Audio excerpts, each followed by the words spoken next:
இன்னைக்கு நம்ம செய்ய போறது சூப்பரான பிரியாணி. ஆரம்பத்துல இருந்து எப்படி செய்யறதுன்னு ஒவ்வொரு ஸ்டெப்பா பார்க்க போறோம். என்னென்ன சாமான்கள் தேவைன்னு வெல்கமா சொல்றேன். சரி வாங்க சமையல் பயணத்தை ஆரம்பிச்சிடலாம். சரி, இப்போ நம்ம என்ன சமைக்க போறோம்னு தெரிஞ்சிருச்சுல? அந்த டேஸ்டியான பிரியாணிக்கு தேவையான எல்லாத்தையும் ரெடி பண்ணி வச்சுக்கலாம். முதல்ல நல்ல குவாலிட்டி பாஸ்மதி ரைஸ் வேணும். இதுதான் நம்ம பிரியாணிக்கு பேஸ். அப்புறம் நல்லா எலும்பு சகிதமான சிக்கன் எடுத்து வச்சுக்கோங்க. எலும்பு இருந்தாதான் பிரியாணிக்கு நல்லா டேஸ்ட் வரும். அடுத்தது நம்ம பிரியாணிக்கு ஸ்பெஷல் டேஸ்ட் கொடுக்கிற மசாலா பொருட்கள். பிரியாணி இலை, கிராம்பு, ஏலக்காய், பட்டை, அன்னாசி பூ இதெல்லாம் முக்கியம். இதெல்லாம் நம்ம பிரியாணிக்கு சூப்பரா வாசனையை கொடுக்கும். புதினா, கொத்தமல்லி இதெல்லாம் இருந்தா பிரியாணி இன்னும் ஃப்ரெஷ்ஷா இருக்கும். தயிர் கூட வேணும். தயிர் சிக்கனை மிருதுவாக்கும், பிரியாணிக்கு கிரீமியா ஒரு டச் கொடுக்கும்.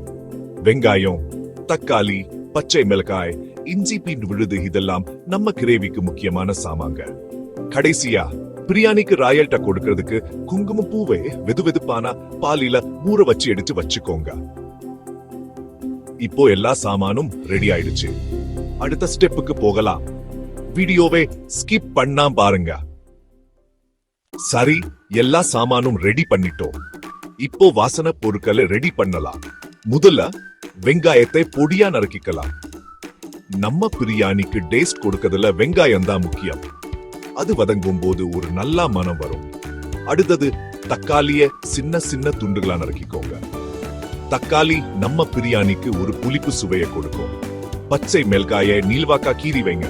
அப்பதான் காரம் கொஞ்சம் கொஞ்சமா பிரியாணில இறங்கும். இப்போ இஞ்சி பூண்டு வழுது ரெடி பண்ணலாம். இஞ்சி பூண்டு ரெண்டையும் சம அளவுல எடுத்து தொரிந்து உரிச்சு அரைச்சு ஒரு நல்லா ஸ்மூத் பேஸ்ட் மாதிரி பண்ணிக்கோங்க. இந்த வழுதுதான் பிரியாணிக்கு டேஸ்டும் மனமும் கொடுக்கும். புதினா, கொத்தமல்லி இலைகளை நல்லா கழுவி பொடியா நறுக்க மறந்துடாதீங்க. இந்த இலைகள் பிரியாணிக்கு ஒரு புதுசான மனத்தை கொடுக்கும். கடைசியா கொஞ்சம் குங்குமப்பூவை சுடுபாலில ஊற வைங்க. இது பிரியாணிக்கு ஒரு அழகான நிறத்தையும் நல்ல மனத்தையும் கொடுக்கும். எல்லாம் ரெடி ஆயிடுச்சு. இப்போ அடுத்த ஸ்டெப்புக்கு போலாம். வீடியோவை ஸ்கிப் பண்ணா பாருங்க. சரி, எல்லா வாசனை பொருட்களையும் ரெடி பண்ணிட்டோம். இப்போ சிக்கனை வைக்க ஆரம்பிக்கலாம். இங்கதான் மேஜிக் ஆரம்பம். ஒரு பெரிய பாத்திரத்துல கொஞ்சம் எண்ணெய் அல்லது நெய் ஊத்தி சூடு பண்ணுங்க. எண்ணெய் காய்ஞ்சதும் பொடியா நறுக்கின வெங்காயத்தை போடுங்க. அது பொன்னிறமா மாறும் வரை வதக்குங்க. பிரியாணியோட டேஸ்டுக்கு இது ரொம்ப முக்கியம். அடுத்ததா நம்ம முன்னாடியே ரெடி பண்ணி வச்சிருக்க இஞ்சி பூண்டு வழுது சேருங்க. நல்லா கலந்து பச்சை வாசனை போற வரைக்கும் வைக்குங்க. இப்போ நறுக்கின் தக்காளிய போடலாம். தக்காளி மெதுவா ஆக்கி எண்ணெய் பிரிய ஆரம்பிக்கும் வரைக்கும் கலந்து விடுங்க. இது நம்ம பிரியாணிக்கு ஒரு அருமையான பேஸ். காரத்துக்கு பிறந்த பச்சை மிளகாயை சேர்த்துட்டு அப்புறம் மசாலா போட்டு ஊற வச்ச சிக்கன் துண்டுகளையும் போடுங்க. எல்லாத்தையும் நல்லா கலந்து சிக்கன்ல மசாலா நல்லா படுற மாதிரி பாருங்க. சிக்கன் வெள்ளையா மாறி சாறு விட ஆரம்பிக்கும் வரைக்கும் வைக்கணும்.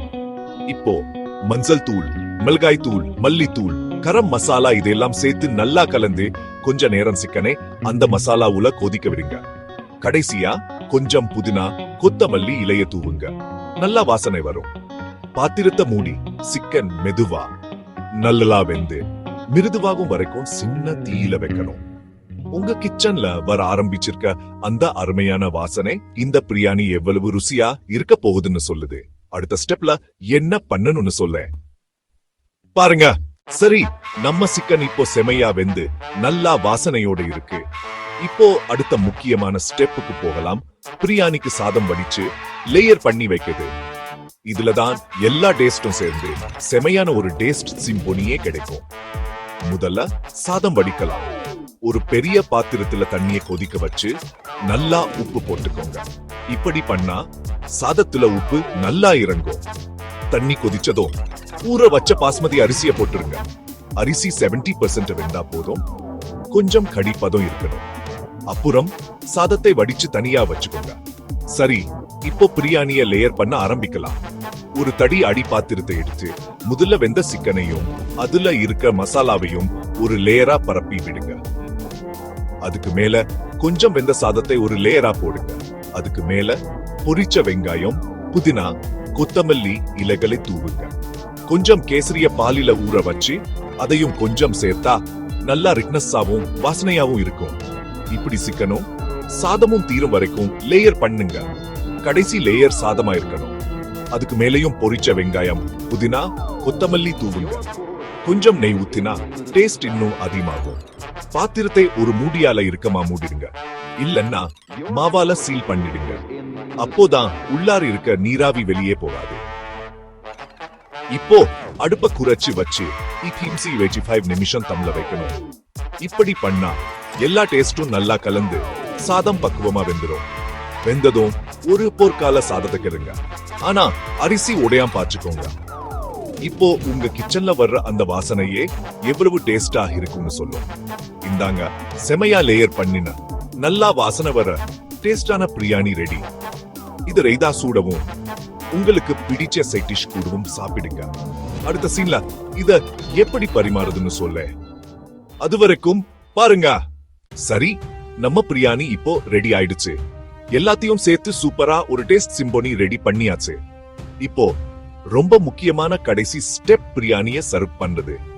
இதுலதான் மேஜிக் இருக்கு. முதல்ல பிரியாணியை ஒரு போர் வச்சு மெதுவா கலக்கணும். லேயர்ஸ் எல்லாம் அப்படியே இருக்கணும். அரிசி உதிரியா இருக்கணும். அரிசி உடைஞ்சிடா பாத்துக்கோங்க. அடுத்தது ஒரு பெரிய ஸ்பூன்ல கொஞ்சம் பிரியாணி எடுங்க. சிக்கன், அரிசி, மசாலா எல்லாம் கலந்து வர மாதிரி எடுங்க.